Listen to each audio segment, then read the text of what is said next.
That is definitely, I have the same thing. I want to do everything, and like that goes for animation and art. I want to do realistic animation and cartoony animation and realistic art and cartoony art.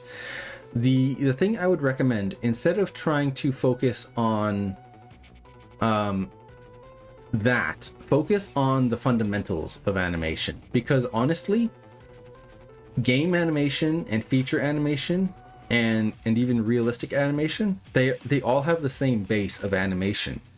You can animate any of it. Like, I know people who have worked on the Avengers movies, who have also worked on things like Into the Spider-Verse and Hotel T, who have also worked on video games. You don't have to be just one. Animation is animation. It's really just how much exaggeration do you do? How much of this other thing do you do? How much extra weight do you put on versus how if you do it more subtly? Video game animation is the exact same thing, just with cycles, like run cycles and walk cycles and things like that. But it's animation. At its core, it's the exact same thing. So my recommendation would be not to focus on only doing one, but focusing on doing animation in a more generalized sense. And being aware of where your struggles are. For example, you might be really good at doing cartoony animation. If that's the case, challenge yourself to do more realistic animation. Try to do something more subtle. Is there a video delay? I'm not sure. There might be quite a delay between what you guys are hearing and what I'm saying, but I'm not too sure. But also, hello, Zax Manx. Where was I?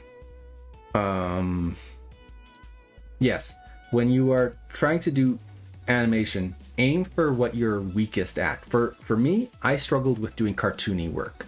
I was always doing more realistic, more subtle animations, and I struggled with pushing myself.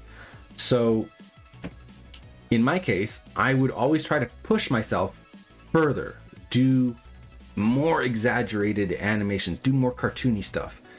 So that does help with not just focus, like you don't want to just focus yourself into one area. It helps you become good at everything, because you can do a subtle shot, you can do a dynamic action shot or cartoony shot.